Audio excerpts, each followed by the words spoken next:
রোজা অবস্থায় স্ত্রীর কতটুকু কাছাকাছি যাওয়া যাবে? তারাবির নামাজের দোয়াগুলো সম্পর্কে বলেন। রোজা থাকা অবস্থায় হাতের বা পায়ের নখ কাটা যাবে কিনা? তারাবির নামাজ একাকি পড়লে কেরাত উচ্চস্বরে পড়বো নাকি মনে মনে পড়বো? রোজা থাকা অবস্থায় ওযুর সময় গড়গড়া কুলিও নাকে পানি দেওয়া যাবে কিনা? রোজা রেখে নাক বা কানে ড্রপ ব্যবহার করা যাবে কিনা? সিয়ামরত মহিলার দিনের বেলা পিরিয়ড শুরু হলে দিনের বাকি অংশ না খেয়ে থাকতে হবে? ইফতার ও সাহারি নিয়ত সম্পর্কে কিছু বলবেন। মুখে আরবি উচ্চারণ করা কি জরুরি? কেউ যদি ফরজ সালাত আদায় না করে রোজা রাখে, তার রোজা রাখার যৌক্তিকতা কতটুকু? রোজা রেখে অহেতুক কথা বললে কোনো সমস্যা হবে কিনা? রোজা রেখে মেহেদি নখে আর মাথায় দেয়া যাবে কিনা? আমার গত বছরের রোজা এখনো কাজা রয়েছে, এখন আমার কি করা উচিত? আমাদের মসজিদে খুব দ্রুত তারাবি পড়ে, তাই বাসায় পড়লে কি সমস্যা হবে? রোজা রাখা অবস্থায় স্বপ্নদোষ হলে রোজা থাকবে কিনা? শয়তানকে রমজানে বেঁধে রাখা হয়, কিন্তু তারপরও নামাজে মন স্থির থাকে না, এর জন্য কি করতে পারি?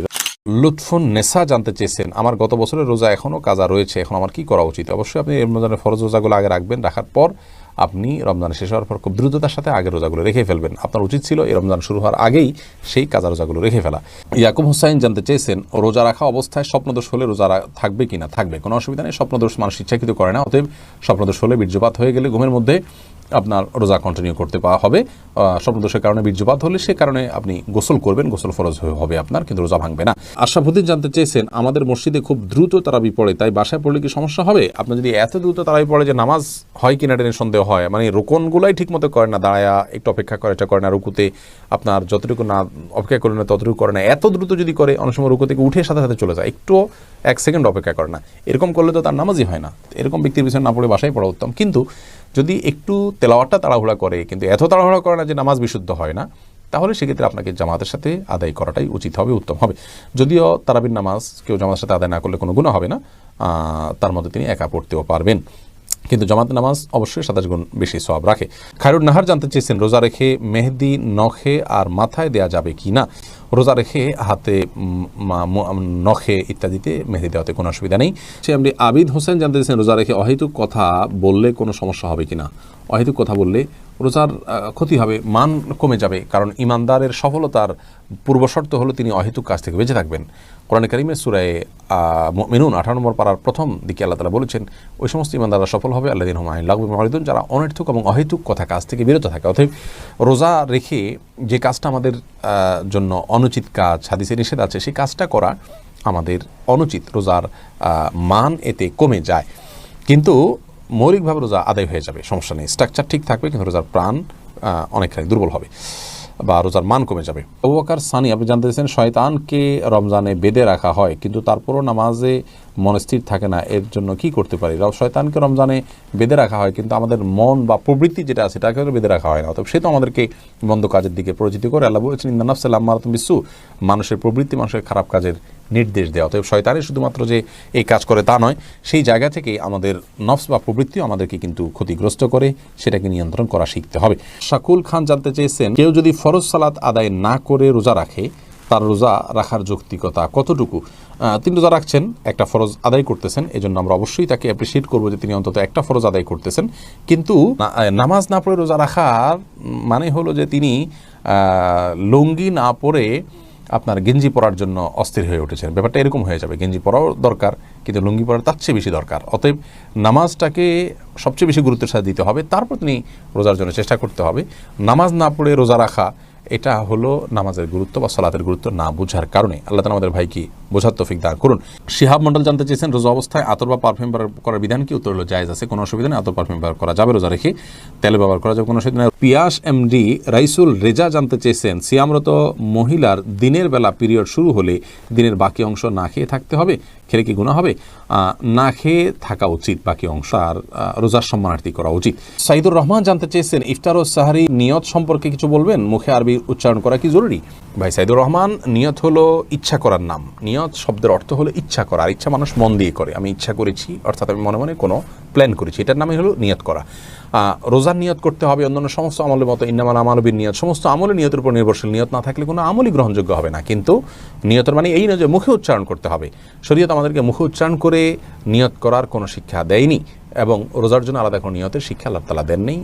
নামাজের ক্ষেত্রেও কোনো নিয়ত, রোজা মুখে নিয়ত করার কোনো শিক্ষা আল্লাহ তাআলা দেননি। অতএব আমরা মনে মনে আমি যে রোজা রাখছি, এটাই আমার নিয়ত হিসেবে যথেষ্ট হবে। আপনি ভোর রাতে কেন খেতে উঠেছেন? রোজা রাখার জন্য উঠেছেন, এর মানে হলো আপনার রোজা রাখার ইচ্ছা আছে, বাস নিয়ত আছে। আলাদা করে সেটাকে মুখে উচ্চারণ করা আর কোনো নির্দেশ ইসলাম আমাদেরকে দেয়নি, কোনো প্রয়োজন নেই। এটাকে জরুরি মনে করলে একটা দোয়া বানিয়ে নিচ্ছি আমরা, নামায়তু আনাসুমা গাদান ইত্যাদি, এরকম দোয়া বানিয়ে নিলে সেটি বরং বেদাতে পর্যবেসিত হতে পারে যদি সেটাকে আমরা সুন্নাহ মনে করি বা রোজার জন্য গুরুত্বপূর্ণ বা জরুরি মনে করি। মেহেদি হাসান মির্জা জানতে চেয়েছেন রোজা রেখে নাক বা কানের ড্রপ ব্যবহার করা যাবে কিনা। ভাই মেহেদি হাসান, রোজা রেখে নাকে ড্রপ দিতে পারবেন না, কারণ নাকে ড্রপ দিলে সেটা গলা যেতে পারে। নবী সাল্লাল্লাহু আলাইহি ওয়াসাল্লাম বলেছেন ওয়ামাদমিদ ইল্লা আন তাকুনা সাইমান, তুমি কুলি করবে কিন্তু রোজাদার হলে গড়গড়া করতে যাবে না, কারণ গড়গড়া করলে ভিতরে পানি যেতে পারে। নাকে ড্রপ দিলে সেটা যেহেতু ভিতরে যেতে পারে, অতএব সেই জায়গায় এখানে নাকে ড্রপ দেওয়া যাবে না রোজা রেখে। কিন্তু কানে ড্রপ দিতে পারেন, চোখে ড্রপ দিতে পারেন, যে চোখের সাথে আপনার আমাদের গলার সম্পর্ক নেই, কানে ড্রপ দিতে পারেন, সেটারও সরাসরি সম্পর্ক নেই। যদি আপনি গলায় স্বাদ অনুভব করেন ড্রপ দেওয়ার পরে কানে বা চোখে, তাহলে সেক্ষেত্রে আপনি সে রোজা আবার রেখে দিবেন, কিন্তু নাকে দিতে পারবেন না, যেহেতু নাকে দিলে সেটা ভেতরে যায়। রোজা থাকা অবস্থায় ওযুর সময় গড়গড়া কুলিও নাকে পানি দেওয়া যাবে কিনা। ভাই বখতিয়ার, খুবই গুরুত্বপূর্ণ একটা প্রশ্ন আপনি করেছেন। রোজা অবস্থায় ওযুর সময় গড়গড়া করা, কুলি করা, নাকে পানি দেওয়া, এগুলোর ব্যাপারে ইসলামের শরিয়ার দৃষ্টিভঙ্গি হলো যে নাকে পানি দেওয়া যাবে, খুব বেশি টান দেওয়া যাবে না জোর করে, আর গড়গড়া কুলি করবেন কিন্তু খুব বেশি গলার ভিতরে নিয়ে গড়গড়া করবেন না, কারণ নবী সাল্লাল্লাহু আলাইহি ওয়াসাল্লাম বলেছেন যে ওয়া মাদমিদ ইল্লা আন তাকুনা সাইমান, তুমি গড়গড়া করেই কুলি করবে, কিন্তু রোজাদার হলে তখন করবে না, যেহেতু তোমার ভেতরে গলার ভেতরে পানি চলে যাওয়ার ভয় আছে, চলে গেলে সেক্ষেত্রে রোজা ভঙ্গ হয়ে যাবে। অতএব গড়গড়া করা রোজা অবস্থাতে অনুচিত, খুব গভীর গড়গড়া করা। এরপর শেখ মোহাম্মদ শামীম জানতেছেন তারাবি নামাজ একাকি পড়লে কেরাত উচ্চস্বরে পড়বো নাকি মনে মনে পড়বো। দুইটাই করতে পারেন। উচ্চস্বরে পড়বেন এই নিয়তে, আপনি তাকবীর জোরে দিবেন, একামত দিবেন যে আপনি ইমামতি করছেন, কেউ এসে আপনার সাথে পাশে যেন মাঝপথে দাঁড়িয়ে যেতে পারে, সেই জায়গা থেকে আপনি উচ্চস্বরে পড়তে পারেন। আর যদি সেরকম কোনো আশা না থাকে, কেউ আসবেন আপনার সাথে যুক্ত করবেন, এরকম কোনো আশা না থাকলে, বা আপনি চাইলে একাকি পড়বেন, সেই উদ্দেশ্যে আপনি আস্তে আস্তেও পড়তে পারেন, অসুবিধা নেই। আহমেদ শাহাদাত জানতে চেয়েছেন রোজা থাকা অবস্থায় হাতের বা পায়ের নখ কাটা যাবে কিনা। উত্তর কাটা যাবে, কোনো অসুবিধা। রোজা রেখে হাত পা নখ কাটা যাবে, এর সাথে রোজা ভঙ্গের কোনো সম্পর্ক নেই। রুবানা ইসলাম জানতে চেয়েছেন তারাবির নামাজের দোয়াগুলো সম্পর্কে বলেন। আমরা বলেছি তারাবির নামাজের 4 রাকাতের পরে দোয়া এবং শেষে দোয়া করার আলাদা কোনো বিধান নাই। নামাজের পর দোয়া কবুল হয়, সেই হিসেবে যে কোনো নামাজের পরে আপনি চাইলে আল্লাহর কাছে দোয়া করতে পারেন, আর চাইলে আপনি চুপচাপ বসে থাকতে পারেন, কিন্তু 4 রাকাত পর দোয়া পড়ার কোনো নির্দেশ কোরআন হাদিসে কোথাও আসেনি। এই দোয়া আমাদের নিজেদের বানানো, মানুষের বানানো। এমনি হাসানুল করিম জানতেছেন রোজা অবস্থায় স্ত্রীর কতটুকু কাছাকাছি যাওয়া যাবে। রোজা অবস্থায় স্ত্রীর সাথে সম্পূর্ণ পাশাপাশি শোয়া যাবে, থাকা যাবে, এমনকি চুম্বনও করা যাবে, আলিঙ্গনও করা যাবে, কোনো অসুবিধা নেই। শুধুমাত্র স্ত্রীর সহবাস সেটি করা যাবে না। সহবাসটা যাতে না হয় সেই জিনিসটি খেয়াল করতে হবে। লজ্জাস্থানের আপনার মিলন সেটি সরাসরি হারাম, বীর্যপাত না হলেও শুধু সম্মিলনটাই হারাম, এছাড়া আলিঙ্গন চুম্বন হতে পারে। আমাদের আয়েশা রাদিয়াল্লাহু আনহা বলেছেন যে নবী সাল্লাল্লাহু আলাইহি ওয়াসাল্লাম রোজা রাখা অবস্থায় স্ত্রীদের আদর সোহাগ তিনি করতেন, এটি জায়েজ আছে। তবে কেউ যদি সেটি করতে গেলে নিজেকে নিয়ন্ত্রণ করতে পারবেন না এমন আশঙ্কা হয়, তাহলে তার জন্য এটি করা জায়েজ নাই।